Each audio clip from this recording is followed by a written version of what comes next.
Hey everyone, GuardianE here with another live reaction and first impression video for Fire Emblem Heroes, this time for the Halloween 2019 banner, A Monstrous Harvest. So we already got the reveal of the characters during the Fate channel just a few short days ago, so I'm not going to look away during the actual character reveals because we already know what they're all about, but we do want to take a closer look, obviously, at the skills that they have, and just stick around to see if there are any surprises at the end. So let's go ahead and hit play on this and take a look at the character reveals.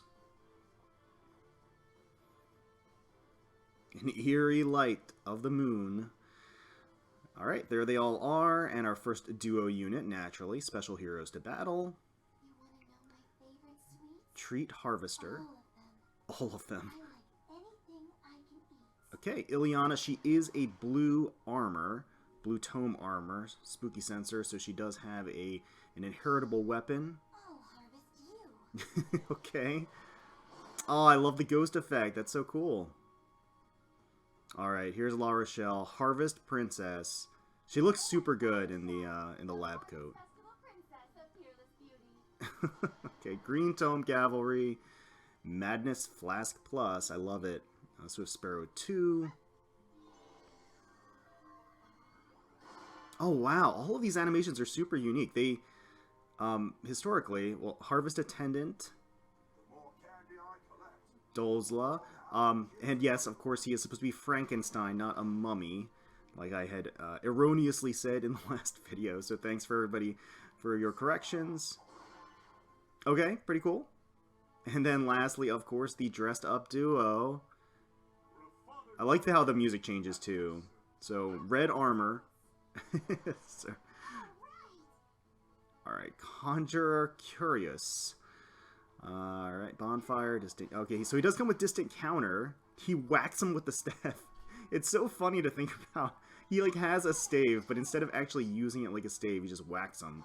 So that's his, their like, pair-up effect. And it just does damage. Map wide. We'll see if it does anything more. I'm assuming it's built into the weapon, maybe? I'm not sure. So, Paralog Story, Treat Fiends. Gonna get a nice little lengthy Paralog story here. Alright, so no surprises at the end of the trailer. Everything as expected. So the banner is going to begin on the 9th of October, and it's going to be running basically the full month. So we have plenty of time to get these units if you are interested in them. Obviously, the duo mechanic, promises to be something of particular interest. And the units themselves all look great, especially, I think, La Rochelle in particular. And I would say the duo of Hector and Lilina look awfully cute as well. So let's go ahead and rewind, take another look at the units themselves, what skills they have, to decide whether or not, this banner is going to be worth pulling on. Okay, Special Heroes to Battle, and Treat Harvester Ilyana. I do like her art a lot here. I like anything I think they did a great job here. Her dress is pretty adorable. So let's go ahead and pause, take a look at the skills themselves. I was going to mention that I'm impressed with the weapon animations this time around, because oftentimes what you'll see, at least in, I think last year's seasonals, most of them had the same sort of regular, like, candy effect. I'm pretty sure.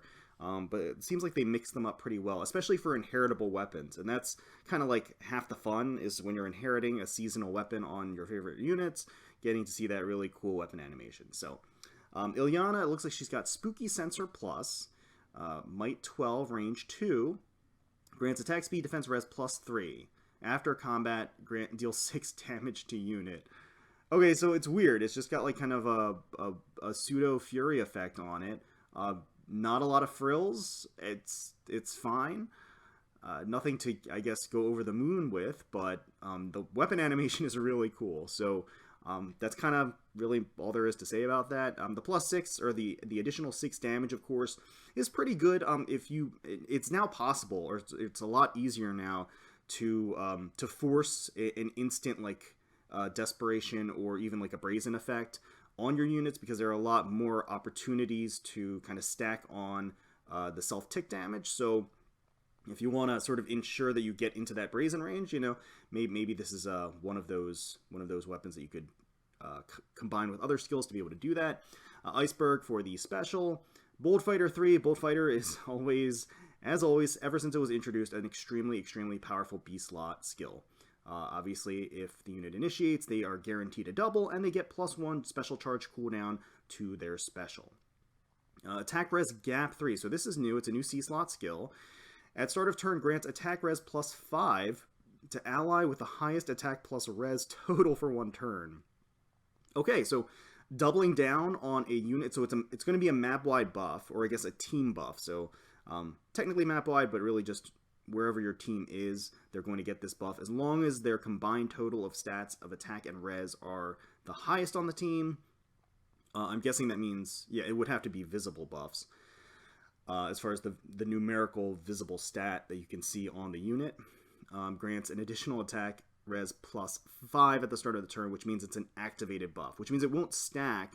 It's not like during combat, so that means it will stack or it won't stack with other activated buffs like Hones and Fortifies. So the attack res plus, or the attack plus res total does not include Hones and Fortifies for the most part, I would say, probably, because the attack res gap 3 is an activated buff, so therefore it would just overwrite whatever's there anyway, unless it's higher than +5. Interesting skill. It's an interesting C-slot skill. It's nice that it's not positioning dependent. So I think it allows for a lot more freedom in terms of, movement and orientation and engagement, and where you're gonna, and unit placement, things like that, formation. It does grant a lot of flexibility there. I'm not sure how I feel about it as a whole. I think attack and res +5 is a powerful thing, and I think this could go squarely on a support unit. I'm not sure if Ilyana is supposed to be a support unit. She does come with Bold Fighter, and she kind of has her own like self-buffing tome, so I'm not entirely sure about that. But I could definitely see gap uses on what is normally a strictly support type unit. So let's keep going.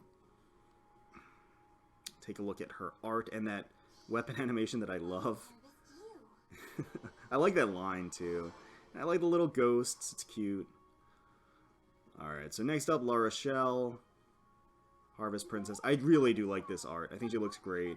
I like that she has like the potion in her hand and the lollipop. She's kind of got the pop pip to the side. Alright, so let's pause here. Madness Flask Plus. It's a Might 12 weapon, range 2.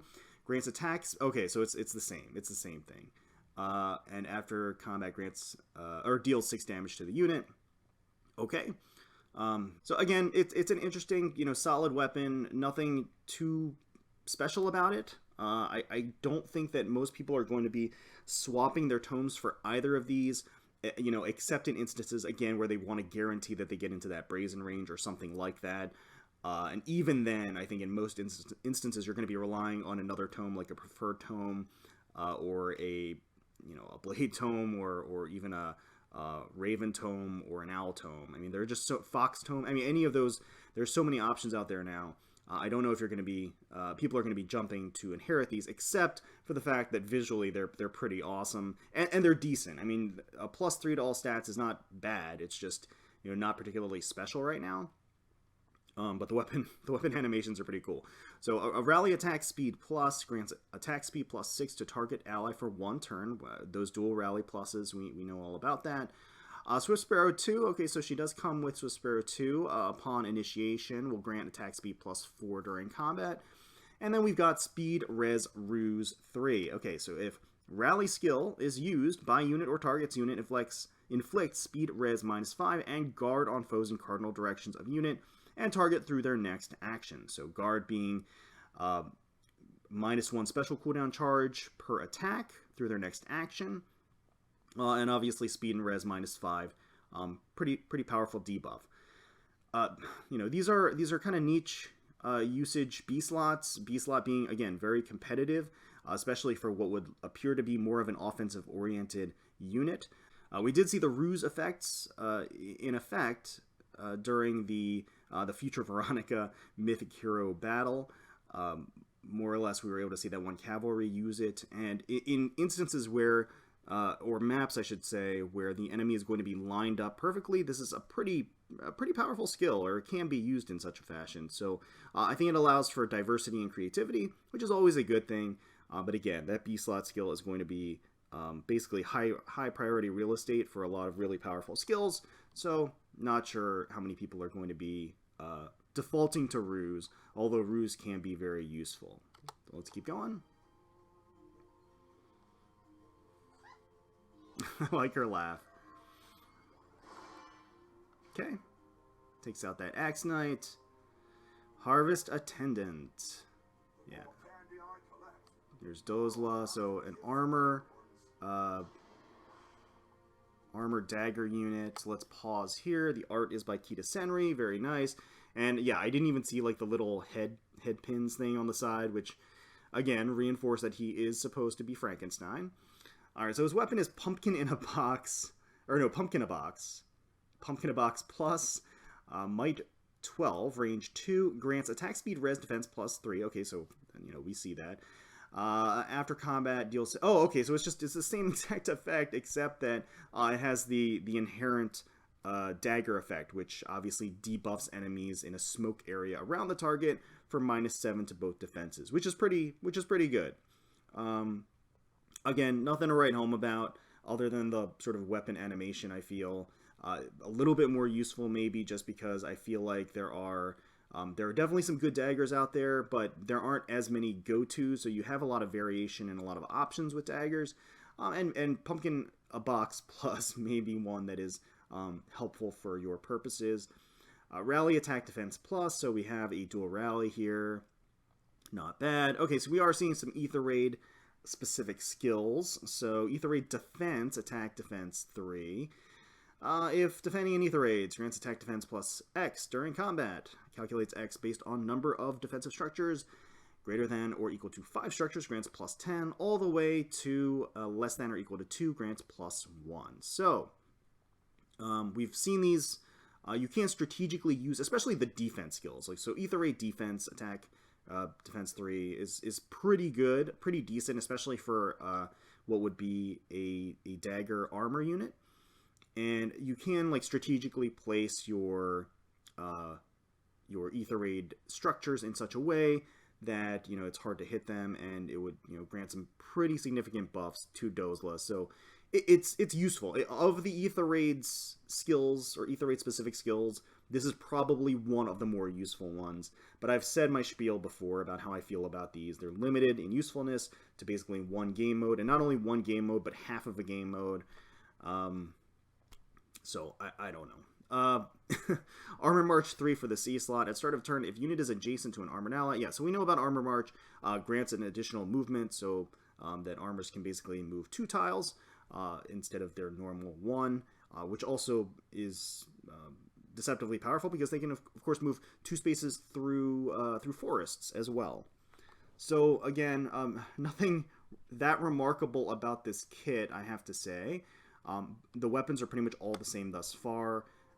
I think they've maybe made all of the units kind of low-key in terms of what they have to offer in anticipation of Hector and Lilina bringing something dramatically new. So let's take a look. Yeah, it is very cute art. Honestly, I love the fact that he has a staff and he just whacks people with it. Like, they give him a staff... They give Hector a staff, and he's not going to heal anybody. Like, why would he heal somebody? He's not going to, like, attack from a range. He's just going to swing it around like a sword, which is very appropriate for Hector, so kudos. I think that works. I think that works just fine. We've got the Conjurer Curios, and that is his, or their, I guess, since they're paired up. That is their unique weapon, so it is not inheritable. Looks like it is a 16-light weapon, effective against armor units, grants attack plus 3. Okay, all good things. If it is an odd-numbered turn, or if foe's HP is less than 100% at the start of combat, grants attack speed defense plus 4 to unit during combat. That's unique. That's very interesting. We haven't seen any skills dependent on the odd or evenness of the turns, other than the wave skills. This is the first time we're seeing this, and this is not an activated buff; it's an in-combat buff. So. That's interesting. And of course, the condition check is at the start of combat. So upon, the entering combat itself. That's interesting. If it was just the odd-numbered turns thing, then I would say it's kind of bad. But it actually has 2 conditions that are, like, not really related at all. And that's interesting to me because it's way easier when you have two conditions that are kind of like completely unrelated to meet at least one of them for these buffs to come into play. Of course, you know, depending on what Hector has, I mean, he has his pick of the litter as far as inheritable swords as well. So, you know, I think this sword is pretty good. It's pretty interesting, and definitely you can set things up with certain traps or area of effect splash damage. If you have a Duma on your team, for example, you know, things like that. I would say that in like ether raids, for example, with the prevalence of healing towers and things like that, it's a little bit harder to meet that, you know, less than 100% start of combat condition. But he at least has the, you know, the odd number turn. So, you know, either way, you could definitely make it work. And again, the effective against armored foes and attack +3, it's gonna hit hard. And of course, he has distant counter for the A slot. So bonfire for the special. Again, we just said distant counter for the A slot, which Hector always seems to come with. And then odd follow-up 3. So I was just talking about how the wave skills were really seemingly the only skills that relied on the odd or evenness of the turn. And it looks like we've got another one. So odd follow-up 3. If it is an odd number turn, unit makes a guaranteed follow-up attack, and foe cannot make a follow-up attack. Interesting. Okay. So it's a combination of Wary Fighter and Bold/Vengeful Fighter, because it doesn't matter if it's on offense or defense. You know, it doesn't matter if he's initiating on them or they're initiating on him. And the foe cannot make a follow-up attack. So, again, the Wary Fighter effect. It does not have any special cooldown manipulation. So as far as getting a charge or reducing a charge, you know, inflicting guard, that stuff's not in play here at all. And there's a condition of it being an odd number turn. This is really interesting. The AI is going to be horrible with this skill because the AI is not going to be able to understand when it should be initiating or what it should be doing with an odd or an even numbered turn. But in a player's hands, this could actually be pretty useful, especially since, you know, we know the relationship between forced follow-ups and Wary Fighter effects. We know that, for example, if the enemy has Wary Fighter, you know, you can have an Omni Breaker where you can add, you know, quick riposte again for the seal, for example, on this one if you wanted to. And there's no health condition at all, which is, I think, really important to note. Wary Fighter traditionally has that health condition. So as you're wearing or chipping down on a unit, that unit becomes more susceptible to being doubled, because once they reach below that 50% health mark, then, you know, you can then double them with impunity. Here, don't have that option. As long as it's an odd number turn, it's a pretty powerful effect. It guarantees a follow-up attack, and foes can't make a follow-up attack. That is strong. That's a strong combination to have. It just requires a little bit of planning. And of course, it synergizes naturally with his weapon that also has an odd number turn condition. Hone Armor, at start of turn, grants attack speed +6 to adjacent allies for 1 turn. Nothing really special there. I'm actually kind of surprised that they gave him Hone Armor among all skills, just because Hone Armor's not particularly rare. It's not difficult to come by, so kind of surprising. And I feel like in a lot of instances, you know, armor-related teams generally have kind of strayed away from the Hones and Fortifies, instead going for the goads and wards. But yeah, so it's interesting. I mean, I like the set. I think it's unique, and I think that's most important. I'm not interested in like overpoweredness. What I am interested in the fact that it's fun and unique. I mean, you can have unique strategies with this. On an odd number turn, Hector's going to be super powered, you know, and on even number turns, he's not going to be so much. And I think that's just interesting. And he's going to be powerful. He comes with distant counter. And odd follow-up 3 is actually a really powerful B-slot skill in the hands of a player. So let's keep going. Obviously, it doesn't talk at all about the duo skill here. I thought that they would. It's kind of... I love Lilina kind of jumping in the back there. So use the duo skill, and basically they just kind of like... Okay, they combine and dance, and then it just does 20 damage to everybody. And then, okay, did it do anything else? Hold on, let's just take a quick look. Just want to make absolutely sure. Hold on. Whoops. Okay. Alright, so let's take a look here. No, he already had his special ready, so didn't do anything with the cooldown. I guess it's just a map-wide 20 damage. Interesting. Look away, Lilina. Alright, I mean... Interesting. I don't know how I feel about that. I mean, it seems, frankly, a little lazy. I think with duo units, there's just so much potential that you can do with a duo unit. They could have any number of effects that they wanted, any kind of, like, swapping, or any number of, like, combination effects or conditions where, like, Lilina would come out versus Hector. I mean, there's so many ways to approach duo units, and it feels like all they did was they added a button, and when you activate a skill, it does something. And I don't know. I feel like that's not probably the best approach for it. Honestly, I feel a little lukewarm about it. Look, the units themselves, really cute. I like the Hector-Lilina duo. I love the fact that Hector is wielding a staff, but he swings it around like a sword. I think it all works. I feel like the duo skills themselves really are just, you know, whatever. Doing 20... let's not you know, I'm not trying to downplay the power. I mean, doing 20 damage across the board, that's ridiculous. I mean, that's really, really powerful. If you're doing 20 damage across the board to all units, you know, that's kind of silly. I mean, a lot of units rely on being able to chip away or have basically a conditional effect for low HP for the opposing team. And Hector can basically just do this with impunity whenever he wants. I mean, just click that button. Click Hector and Lilina. You can just click that button, and then all of a sudden, hey, everybody has minus 20 health. Something that I didn't mention was the fact that his weapon, his sword, also synergizes with their duo skill. So one of the conditions was, of course, have them having the lower of or below 100% health, right?